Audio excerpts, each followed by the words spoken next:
luban. Bagamat gusto ko makasama rin po sana yung nasa naging kaya na kayo malayo sila para sila po yung makaparito ng dalawang araw.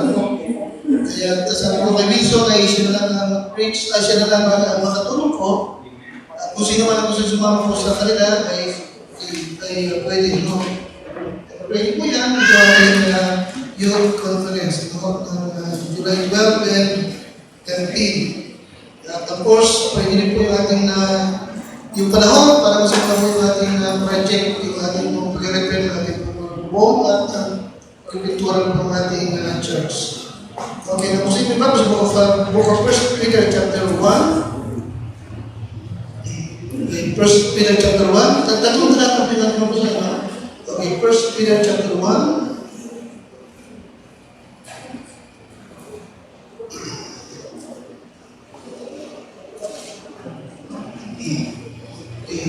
First Peter 1:7, that the trial of your faith, being much more precious than all that perisheth, though it be tried and tried, might be found unto praise and honor and glory at the appearing of Jesus Christ. Now chapter 3.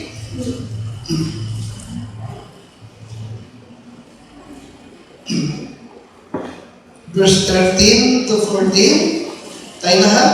And who is he that will harm you, if ye be followers of that which is good? But if you suffer for righteousness' sake, happy are ye, and be not afraid of their terror, neither be troubled. Okay, chapter 4 naman. Chapter 4, 13 and 15. But rejoice inasmuch. Okay, 12. Beloved, think it not strange concerning the fiery trial, which is to try you, as though some strange thing happened unto you. But what? But rejoice, as ye are what? Partakers of Christ's suffering, that when His glory shall be revealed, ye may be what? Glad also with exceeding joy. If ye be reproached for the name of Christ, ano dapat? Happy are ye, for the Spirit of glory and of God rested upon you. On their part, He is spoken, but on your part, He is glorified. But let none of you suffer as a murderer, or as a thief, or as an evildoer, or as a busybody in other men's matter. Now, sa mga tatang ating binasa, no, kung sana nalista nyo, kayo makikita nyo na walang duda na talagang trouble will come on our way. Talagang bagamat nasa doon tayo, okay, talagang meron pa rin mga trouble o suliranin darating talaga sa ating buhay. Nakikinig sa akin? Amen? Hindi talaga ito maiwasan. Meron talagang trouble, meron talagang nagipitan, meron talagang pangangailangan, meron talagang pagsubok sa buhay na talagang darating. At sa Bible, ito ay talagang, madalas ito ay talagang kailangan natin. No? Ito kailangan natin. No? Now, in verse number 19, wherefore, let them that suffer according to the what? Ano siya mo? Will of God.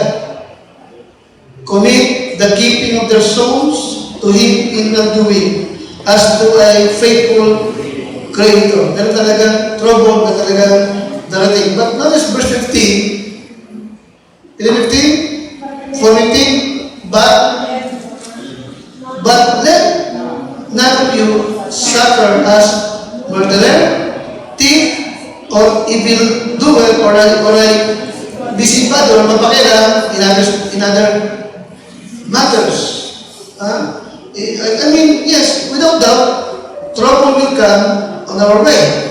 Pero ang mahirap ay kung mayroong trouble na darating at dumarating at naranasan Kung ito'y sarili mo naman kagagawan, mahirap. Kung yung trouble na dinadalas ng isang Christian, ay bunga na rin ang kanyang kagagawan. Yan ang pinagbilin doon sa verse 15, di ba? Di ba alam eh? Amen, Jesus? Now, pag ito pinag-uusapan, agad, pero tatlong tao na naisip ko, na may mga trouble na dumating sa kanilang buhay, na ang ganun ay isa din na nakalikuan. Mayroong tao na maraming nagpunta, marami siyang nabili, marami siyang mga bagay-bagay na na-enjoy niya, pero sa ilang saglit, lahat ng yun ay nawala. At nagdulong siya sa ngayon. Yes, nasa Panginoon siya, pero nagdulong siya sa bakit sarili niyang kakagawan. Pero meron din Kristiyano na, hindi ko sa akin kasi, meron din isang Kristiyano na marami din siya may punta, meron siya bayas na bahay, may sasakyan, marami siyang pera, pero yung mga anak na ay pareho sa kanya. Naalala ko mayroong okasyon na dapat ay babatiin siya, pero yung anak niya ay ayaw siyang batiin. Ay siyang bigyan ng paggana. Now, ang lahat ng inidaan niya ay sa kanyang pagkagawa. He said, yes, amen, yes. Without doubt, trouble will come on our way. Pero ang mahirap ay kung yung trouble ay ikaw ang siyang gumawa.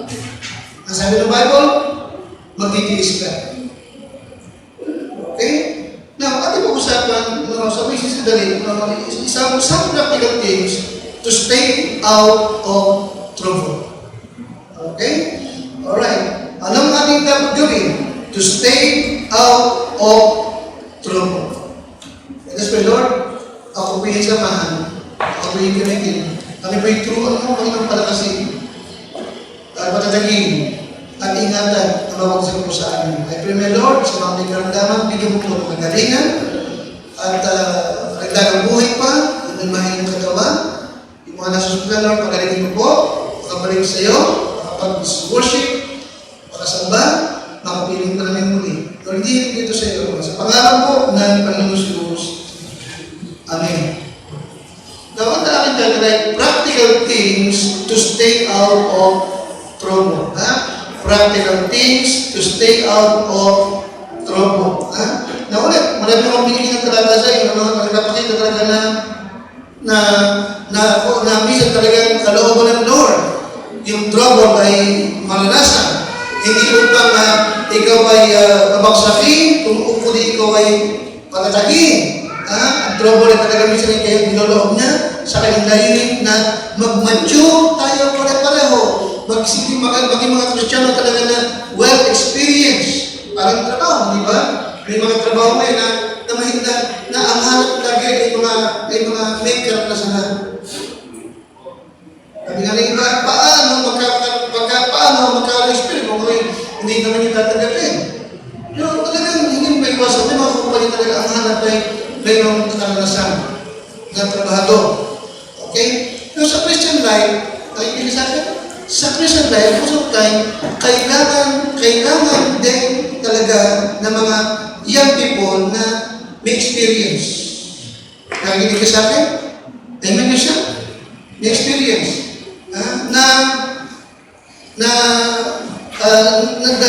Sa mga talagang dati yung time na ikaw ay magmamature, magkakapamilya ka, pero kaya mong sabihin na ikaw ay talagang well-experienced na sa gawain ng Panginoon. Okay? At of course, isa rito is what? Dumaan ka sa trono. Okay? Pero hindi ikaw ang may kagagawan. Amen?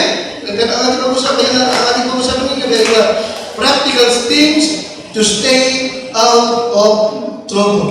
Okay? Anong ating dapat gawin para makaiwas tayo sa mga trouble nito? Number one, to stay out of trouble, number one, we should keep a righteous home.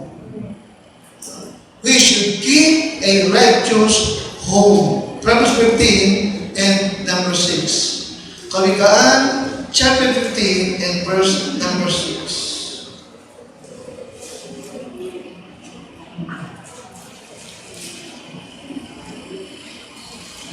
15 and number 6.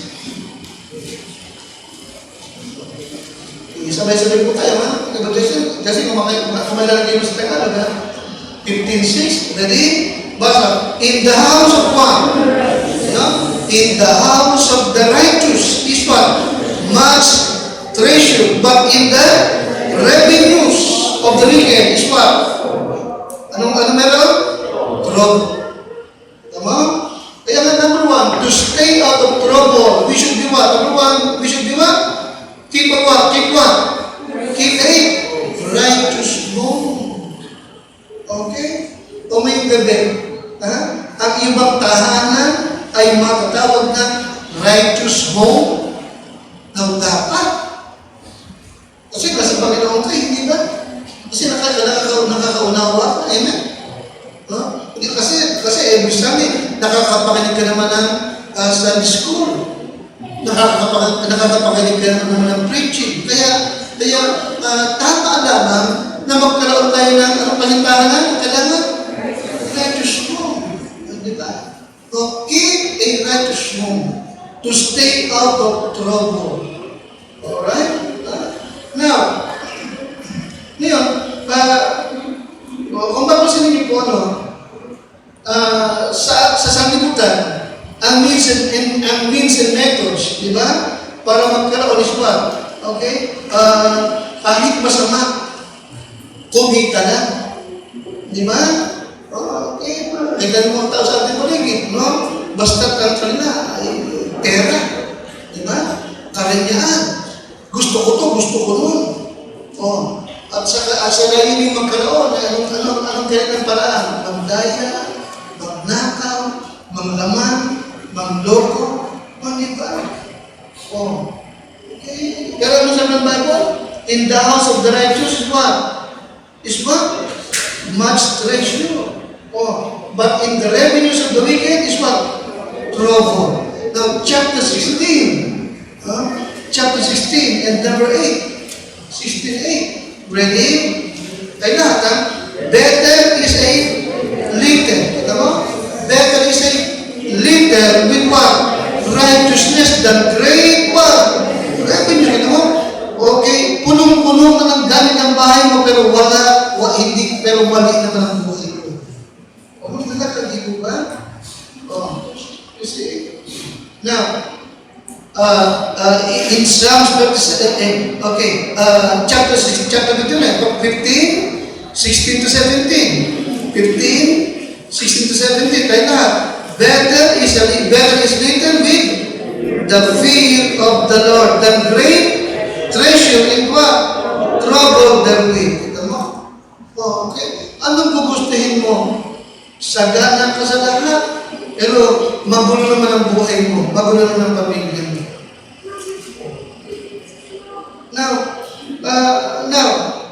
marami tayong nakikita, marami tayong nasaksayan na, diba? Na talagang maraming pera, may malaking bahay, pero kita mo, hindi sila payagan. Diba? Now, hindi nang nais na Diyos sa ating buhay. Nais ng Panginoon, maliit man ang tinatangkilik mo, di ba? Pero ang mahalaga, payapa naman kayo. Okay? So kaya to stay out of trouble, anong kailangan? We should what? We should keep what? In a righteous home.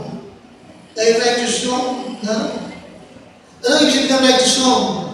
Ano yung isip ng righteous home? May takot sa Panginoon. Okay, ano ba? Payapa, may kagalakan. Okay, hindi sila. Payapa at may kagalakan sapagkat meron sila takot sa Panginoon.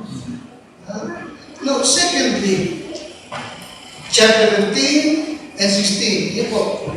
15 and 16. Pwede ipasa. Better is little with the fear of the Lord. Than great treasure to entrouble their wheat. 17, lahat. Better is a dinner of herbs where love is than a stone ox and hatred their wheat. Ano sa Tagalog yun? Tagalog yun, ano dito? Mas mainam na maliit ang tinatangkilik mo, may takot naman kayo sa Panginoon, kaysa sa sagana, malaking kayamanan, pero puno ng kabagabagan. Okay po yun? Tagalog dito, mas mainam na yung gulay, na puro gulay lamang kinakain, kaysa sa stone axe, pero meron naman pagkakagalit-galit. Kaya pangalawa, to stay out of trouble, pangalawa, we should keep a content life. We should keep what? Ano yung content life? Satisfied. Ano yung pangalawa? Happy. Ito mo? Satisfied and happy. Maligaya ka. Ano man meron kayo? Diba? Okay, satisfied ka. Ano man ang pagkain niyo? Diba? Okay, maligaya ka. Luma man ang mga gamit niyo. Luma man ang sapatos mo, maligaya ka. Ano, ang mahalaga is what? Nasa katuwiran ka. Wala kang masamang ginagawa. Okay? Wala kang dinalawang tao. Wala kang dinaya. Maliwanag ko ba yun? Maliwanag ba yun? Righteous home, then, okay, may contentment. May contentment. Okay? Now, hindi ito kasi yung nakikita mo sa paligid mo. Hindi ito. Lalo tigit. Nung maus itong mga Airbnb na ito, di ko ba? Lagi sila puro mga kahambugan, karanyaan. Nakikinig ka sa akin? Pakita sa iyo yung mga namumili na pupunta ng SNR, vloggers, mugmumod, may mga alila, may mga tagatuna, puno-puno ng gamit. Di ba? Nakikinig ka sa akin? Pakita sa iyo yung kanyang bahay, puno-puno ng gamit, yung kanyang pantry, yung kanyang mga piso, yung kanyang mga cabinet, puno ng bag. Di ba?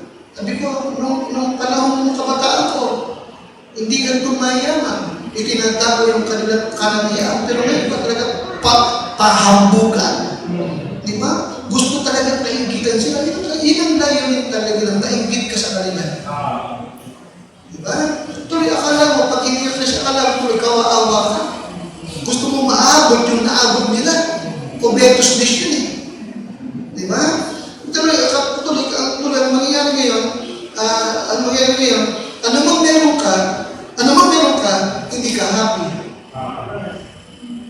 Kasi nakikita mo, yung meron sila, wala ka. Kasi nakikita mo, yung nararating nila, hindi mo nararating. Yung nabibili nila, hindi mo nabibili. Kaya kita mo, wala ka sa distraction. Okay siya, to stay out of trouble, we should be what? Pangalawa, stay what? Content lang. Ano yung content lang? Happy. Ano yung pangalawa?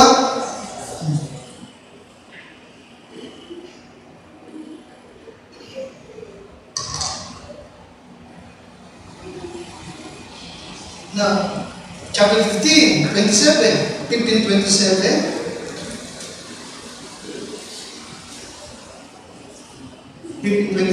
Ready? He that is greedy of what? Gain. Ano nangyari?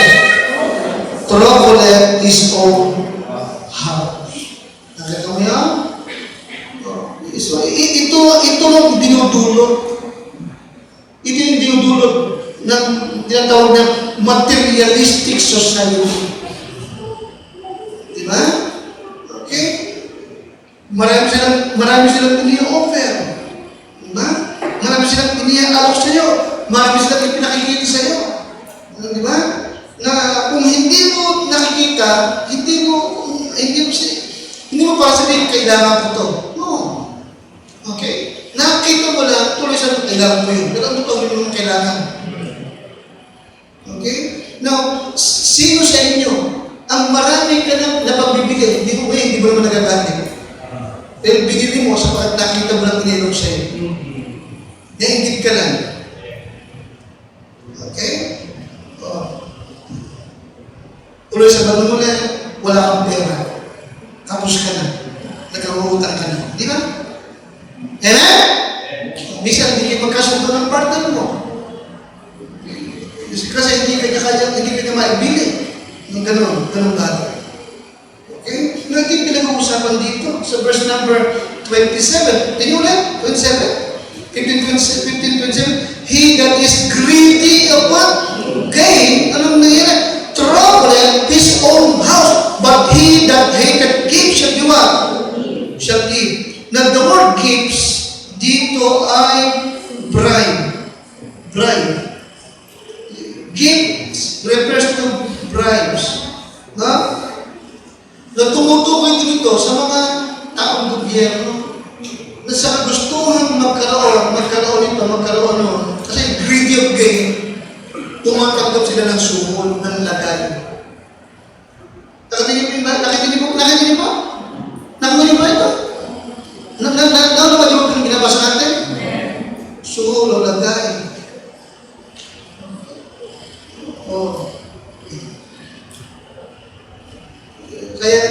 Kaya nagiging corrupt. Kaya merong corruption. Anong dahilan ng corruption?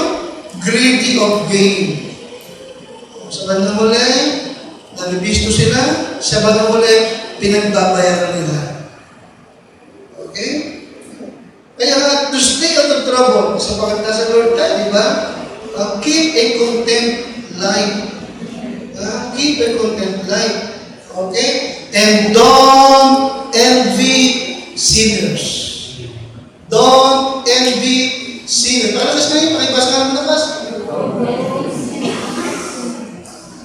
Huwag mo silang kaingitan. Don't envy sinners. Ano sa Tagalog? Huwag kang mainggit sa kanila. Yabangan ka nila, huwag mo silang kaingitan. Alright? Gusto lang nila ng viewers. Gusto nagagalit sila kapag kakaunti viewers nila. Yung problema, pinapagpilit natin. Diba? Don't envy sinners. Okay. Chapter 23 and 17. 23 and 17.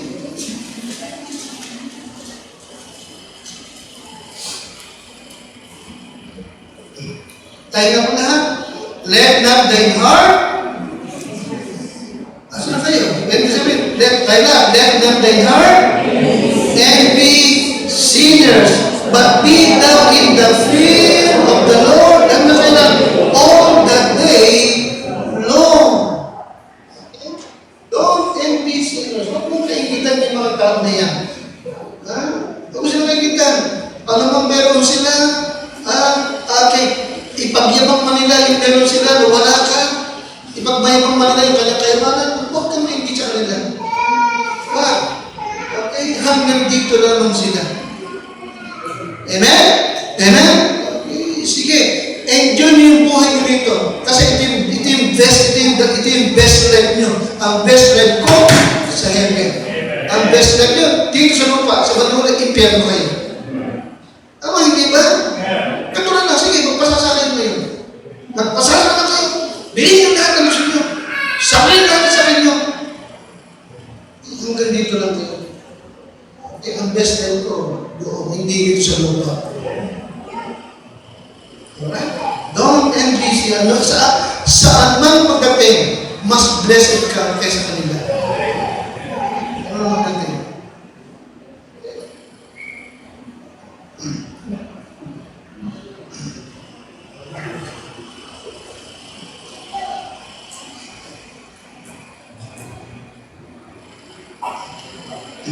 Don't envy sinners, and beware of covetousness.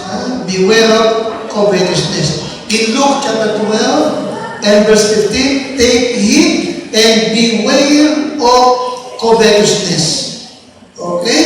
Now, huwag niyong kakalimutan, ano po, ang dahilan ng kamatayan ni Achan at ng kanyang asawa at ng kanyang mga anak is what? Covetousness. Di ba? Kanyang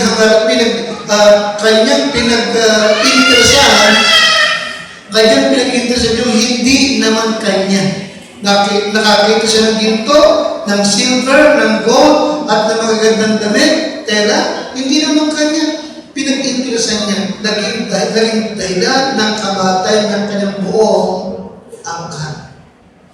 Ang dahilan, covetousness. Basahin natin, at sinabi niya sa kanila, magmasid kayo, at kayo mag-ingat sa lahat ng kasakiman, sapagkat ang buhay ng tao ay hindi sa kasaganaan ng mga bagay na tinatangkilik niya. Amen? Wala dyan ang tuloy na Diyo. Ang Diyos ay nasa ating Panginoon. Meron ka righteous hope. Paliwanag ba? Ano pangalawa? Ikaw ay what? Happy. Ano mang meron ka na ibinigay ng Diyos. Tama? Amen? Oh. So keep a content life. Okay? Keep a content life. Beware of covetousness. Okay? Sa ganun para ay makaiwas tayo, no, sa trouble. Right? Bakit itong bagay? 2 Samuel 11 and verse number 2. Kaya nga, upang tayo makalayo, upang tayo makalayo sa mabigat na problema sa buhay, number 1, keep a what? Pakalaman, keep a righteous hope. Righteous hope, okay? You see, kaya sabi ko, ang iyong tahanan ay matatawag na righteous hope. Okay. Ay takot sa Diyos, walang kasalanan, walang tinatago. Sabi ko yung isang araw doon sa isang young people, okay, be sure na wala kang mga, ano ka talaga, alam mo, tingin ko pa lang sa'yo, kapatid. Meron ka mga skeleton in the closet. Alam mo ba ibig sabihin nun? Ano ibig sabihin ng skeleton closet? Mga tinatawag po masama. Siyempre mo talaga, sino magkamalasakit sa kanya? Okay, gusto ka pa sa buhay niya. Okay. Kasi, ganun din sa atin. Keep a righteous hope. Na yung ating pamilya, yung ating tahanan ay walang skeleton in the closet. Liwanag mo ba? Amen ka siya? Be sure na wala yung ating tahanan ay ibang magsilbing na para bang alasakan sa Lord sa mga para sa iyo. Katulad kayo na nicho na maputi pero ang loob ay puro. Keep a righteous hope. Okay, secondly, keep a what? Ano yung pangalawa? Keep a what? Content life. Ang trouble, ang suliranin ay nagyayari kapag ang mga tao sa tahan ay what? Greedy of gain.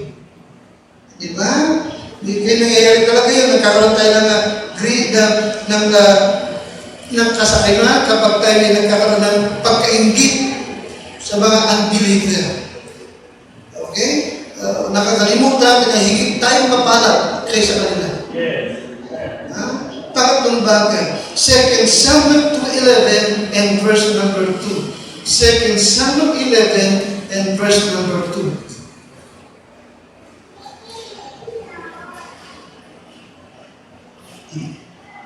2 Samuel 11 and verse 2. Alright, nandiyan na kayo? Okay, pakilakas ang basa, 11:2, ready, basa. And it came to pass in an evening time that David arose from off his bed and walked upon the roof of the king's house. And from the roof he saw a woman washing herself, and the woman was very beautiful to what? To look upon. Kita mo? Yung kanyang mata naggala. At sa paggagala ng kanyang mata, nakakita siya ng babaeng naliligo. Okay? Now, Christian, at bunga nito, si David ay napuspos ng mga problema sa buhay. Bakit? Sapagkat hindi niya iningatan ang kanyang mga mata. Nakikinig ka sa akin? Nakikinig ka sa akin? Napuspos siya ng trouble. Okay? Nakapagtumit siya ng murder, adultery, at yung kanyang anak na sagot ay namatay. Alright? Bakit? Because he did not keep his eyes. He did not keep his eyes. Alright? So number 3, to stay out of trouble, para hindi ka magkaroon sapin problema sa buhay. Number 3, keep your eyes from wandering. Keep your eyes from what? Ano basa? From wandering. Amen? Huwag mong hayaan, huwag mong hayaan na yung mata mo ay naggagala. Naghahanap ng maganda. Keep your eyes from wandering. Okay?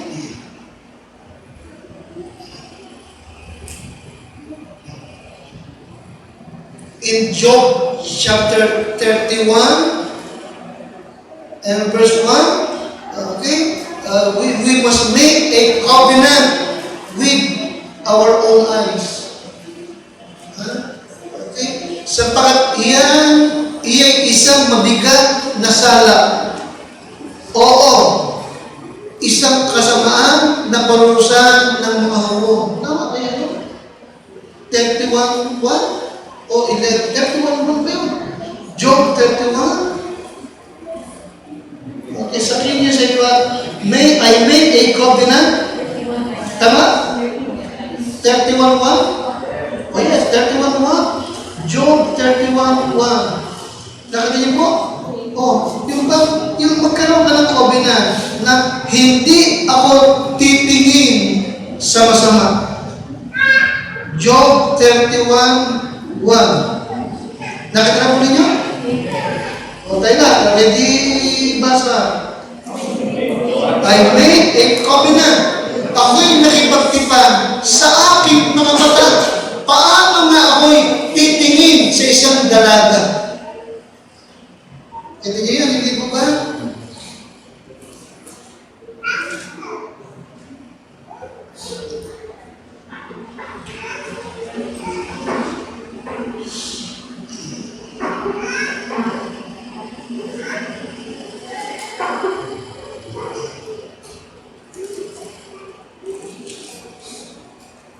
Sabi nito siya ng pastor, tapos siya. Sa mga batang, isang maraming pastor sa mga batang pastor. Kayo mga young pastor, huwag kayong lagi na lang ang preaching niyo, lagi kayo kayong mga maiksi ang mga damit, kayong mga ganyan, kayong maupo ay pagano'n-ganon, pa ka. Bakit mo nakikita ang gano'n? Dahil kasi nakatingin ka doon. Kaya na kayo ibig sabihin? Ano ibig sabihin? Kaya mo gano'n eh. Yung akala niya ba, akala niya nagpapaholish niya? The fact na nakikita mong may exit ka, basta mga nag-exit ka na sabihin, ano sabihin? Saan mo nakikin? Nakulit ba ako? Okay. So kaya nga, to stay out of trouble, we should be what? Bakit pangatlo? We should be what? Keep our eyes on what? Keep your eyes from what? Wandering. Okay? Make a covenant with your eyes na hindi ka titingin sa mga malalaswang bagay. Nakikinig ka sa akin? Ano isa? Tingnan kita na. Sin is always progressive. Ano sabi ko? Sin is always what? It is always progressive. Okay? It is always progressive. Una, sulya.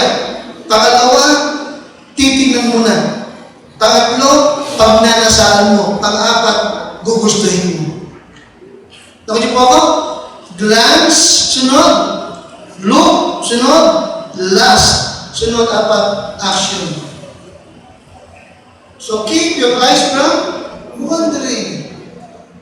Wandering. Okay? Make a covenant with your own eyes. Why then should I think upon a maid? Okay?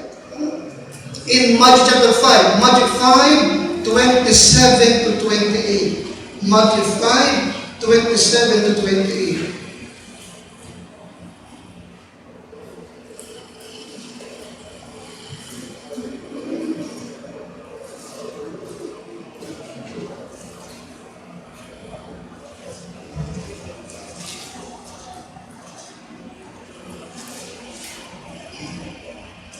Matthew 27. Alright, nandiyan na po kayo? 5:27, ready? Matthew 5, Matthew 5:27, 28, ready? Basa. Ye have heard that it was said by them of old time, thou shalt not commit adultery. But I say unto you, that whosoever looketh on a woman to lust after her, had committed what? Adultery with her already in his what? Okay to? Naintindihan ba ito? Naliwanag ba? Datapwa, sinasabi ko sa inyo na ang bawat tumingin sa isang babae na taglay ang masamang hanap ay nakakasala na pangalan niya sa kanyang puso. Kaya nga, to stay out of trouble, we should keep our eyes from what? From wandering. Amen? Nasugyapan mo, hindi maganda, huwag na tignan. Liwanag ba? At Lord, salamat, hindi ko tinignan. Nakikinig ka sa akin? Lord, salamat, hindi ko tinignan. Keep your eyes from wandering. Okay, and lastly, Proverbs 21:23. Okay. O Proverbs 13:3 muna. Proverbs 13:3.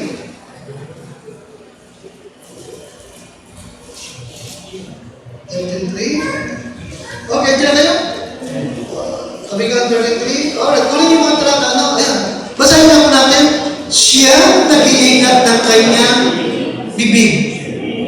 Nakalimutan mo yan? Go ahead, ito po sa bagay. Okay. He that keepeth his mouth, keepeth his mouth. Kaya? Siya nag-iingat ng kanyang bibig, nag-iingat ng kanyang what? Ng kanyang buhay. Ganyan po yan, di ba?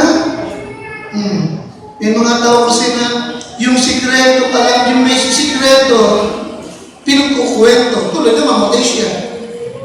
Pinapatay. Tama? Bakit? Hindi siya nag-iingat ng kanyang bibig. Siya nag-iingat ng kanyang bibig, nag-iingat ng kanyang buhay. Ngunit siya nagbubukang maluwag ng kanyang mga labi, yung madaldal. Tama ba ba? Ay magkakaroon ng what? Lakas? Kapahamakan. O kaya nga pang-apat, to stay out of trouble, ano yung pang-apat? We should keep our mouth with diligence. Guard your mouth. Guard your mouth. Alright? Ingatan. Bantayan. Pigilan ang bibig. Tatlo ha? Number 1, sa panahong galit ka. Number 2, sa panahong masaya ka. Number 3, sa panahong tamad ka. Naman po ako? Naman ako? Number 1, ingatan ang bibig kapag sa panahong gaway. Isa kasi pagkagalit ka, basta makapagsalita ka na lang. Sa bandang ulit, hindi mo na mabawi yung nasabi mo nung galit ka. Nakulit pa ako? Nakulit pangalawa? Minsan naman sa sobrang tuwa mo, kung ano lang nasasabi, wala ka ng pigil. Nakikinig kayo? Yung mga sikreto na sasabihin mo sa akin. Ano yung pangatlong bagay naman? Pangatlong bagay away what? Ako. Liwanag pa. Sa tawag mo minsan, ang nasasabi mo na parang pinabayaan niya tao ng Lord. Keep your mouth in what? Diligence. Okay? He that keepeth his mouth, keepeth his life. Liwanag ba? Oh, 21:23. 21:23.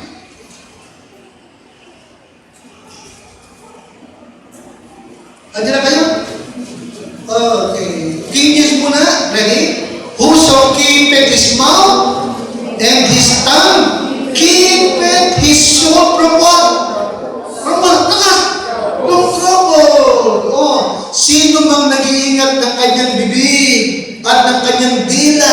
Nag-iingat ng kanyang what? Kaluluwa. Mula saan? Mula sa kabagabagan ng trouble. Kaya, to stay out of trouble, we should what? We should keep our mouth with diligence. Okay?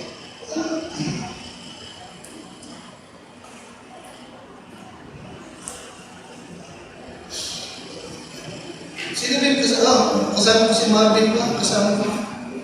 Nung meron tayong, yung, anong tawag ka? Yung meron akong para, ang tawag, yung meron akong recommitment of vow sa Tuhan, di ba? O, di ba? Kasama kita, kasi, well, kasi siguro, nagkakamo rin yung mismong lalaki na parang pinasabi ko, pinangalaman mo kanyang kahit. Huwag kang salita ng salita. Kasi lalaki, pagdalag-dalag. Huwag kang salita ng salita. Kaya condition. Keep your mouth with diligence. Okay. Alright. Yung taong salita ng salita ng walang kontrol ay nagpapakita lamang ng kanyang immaturity. Take note ha? Nagpapakita lamang ng kanyang immaturity at ng kanyang kahinaan. Okay? Take note ha? Uncontrolled tongue is a sign of immaturity and weakness. Weakness, ha? Okay, tandaan po yan, ha? Nakapakita ito ng kanyang immaturity at ng kanyang nasa mahinang tao. Alright? Okay? James 3, verse number 2 and 6. James 3, verse number 2 and 6.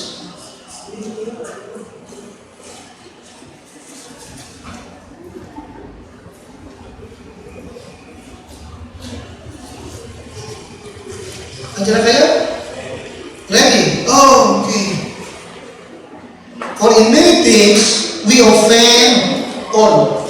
Sapagkat sa maraming mga bagay, tayong lahat ay natitisod. Kung ang sino man ay hindi natitisod sa salita, yung tawa ay isang taong sakdal ang gayon. So, mature siya. May kaya rin naman niya makapigil ng buong katawan. Nakita mo yan? Yung tao na kaya niyang pigilan ang kanyang bibig, kaya niyang pigilan ang kanyang buong katawan. Liwanag ba? Notice verse number 6. Number 6. Ready? And the tongue is what? A fire. A word of what? Iniquity. So is what? So is the tongue among our members that is divided the whole body and set it on fire the course of nature. And it is set on what? Fire of hell. Nakita mo yan? Dahil sa dami ng kasalanan na idudulot ng bibig. Kaya nga, lagi na kayo, isulat nyo sa ilalim ng James 3:2, ha? Okay. A strong man, nangyayari sa akin, a strong man is one who can hold his own tongue. Okay? Paano ba sa kanong malakas? Sino yung strong man? Who is a strong man? A strong man is one who can hold his what? His own time. Diyan mo makikita kung malakas ka talaga. Kaya mong pigilan yung dilam. Okay? Hindi ako magsasalita, galit ako. Baka kung anong masabi ko. Nakikita ko niyo ba ako? Nakikita niyo sa akin? Okay. Hindi ako magsasalita muna. Okay? Para hindi kami mag-aaway. A strong man is one who can what? Who can hold or control his what? His own time. Okay? Kaya, to stay out of trouble, you should be, number one, upang tayo ay makalayo sa sabihin problema ng buhay. Number one, we should have what? We should have a righteous home. Pagsikapan natin ang isang righteous na tahanan. Na? Okay? Kung ang magulang naman, ang mga anak ay ligtas, kayang mangyari ito. Di ba ba? Amen? Anong pangalawa? Keep it one. Content life. Masaya ka ba? Kung anong meron ka? Masaya ka ba ngayon sa buhay mo bilang Kristiyano? Dapat ba? Dapat. Di ba? Nag-e-enjoy ka ba bilang isang Kristiyano? Dapat nag-e-enjoy ka. Alin pangatlo po? Keep your eyes from what? From wandering. Alright? You see? Yun ang nagpahamak kay David. Ano nagpahamak kay David? Yung kanyang what? Yung kanyang what? Yung kanyang what? Yung kanyang mata. Okay? Diba? Una, binasulipan. Sunod, tinitigan. Sunod, pinagnasaan. Sunod, kinuhan niya. Alam mo yung pangulit? To keep out of trouble, alam mo yung pangulit? Keep your what? Pakilagas po? Keep your mouth with diligence. Alam mo sabihin? Control. Pigilan mo ang iyong dila. Sino yung taong strong? Sino yung Kristiyano strong? Strong man is what? Sino yung strong man? One who can control his own anak. Isa yung sasukatan ng maturity. Isa yung sasukatan kung strong ka talaga.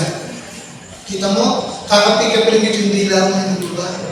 Pero pag kayo yung sukatan, kapag kaya mong pigilan dila mo, kaya mong pigilan ang buong mong katawan. Amen? O totoo, di ba? Tapos na ako. Okay, for example, yung kabayo, malaking hayop. Di ba ba?